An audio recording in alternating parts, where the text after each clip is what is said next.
喺個設計上邊咧，我哋希望可以做到簡約長青嘅風格啦，同時間咧希望可以帶到好溫暖嘅感覺俾客人嘅。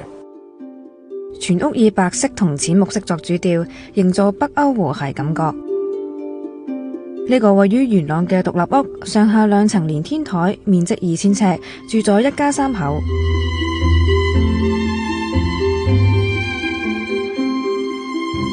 成間屋咧，由於樓底咧唔係太高啊，咁所以我哋都主要用咗個無主燈嘅設計啦，用燈槽啊或者嵌入式嘅射燈咧，去營造翻成個溫暖同埋舒適嘅感覺。入屋就係客飯廳。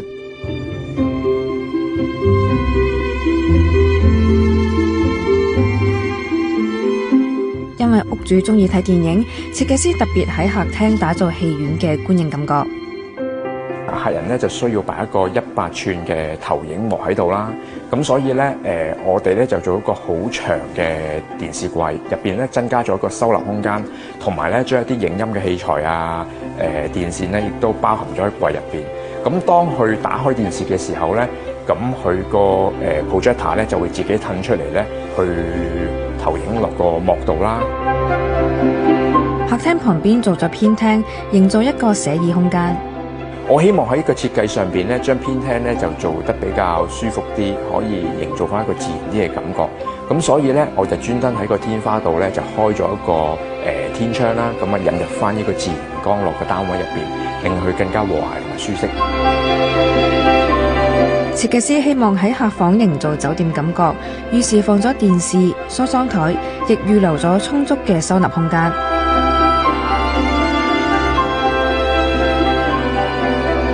咁客人咧表示咧，日後可能咧就會有長者居住啦。咁所以咧設計上邊咧，我哋就做咗個友善長者嘅安排啦。咁包括咧就將客房嘅門口咧就做咗一個子母門，方便翻咧日後咧如果有長者居住咧，佢可以好方便咁使用輪椅咧出入都冇問題。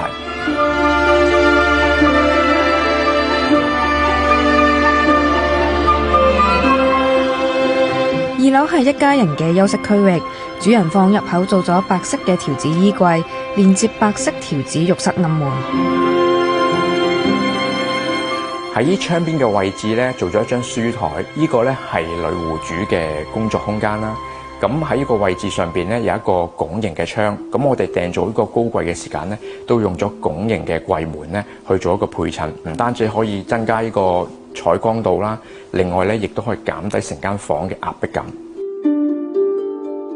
因為男戶主需要在家工作，所以亦特別打造一間書房，以白色同棕色作主調。喺嗰個書台上邊咧，我哋就做咗個隔音條子，咁呢個咧唔單止可以吸音嘅作用啦，亦都會帶嚟咧美觀嘅視覺效果啦。仔仔房原則面積較細，設計師改動咗間隔，將旁邊書房嘅部分空間納入仔仔房。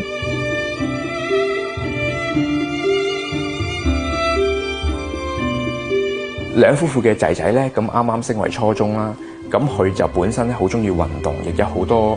獎杯獎牌啦。咁所以咧，我哋喺嗰個床頭嘅位置咧，同埋牆身嘅位置咧，都做咗一啲玻璃櫃同埋一啲獎牌嘅展示櫃啦。咁去展示翻佢自己本身嘅飾物啦，或者一啲獎牌嘅。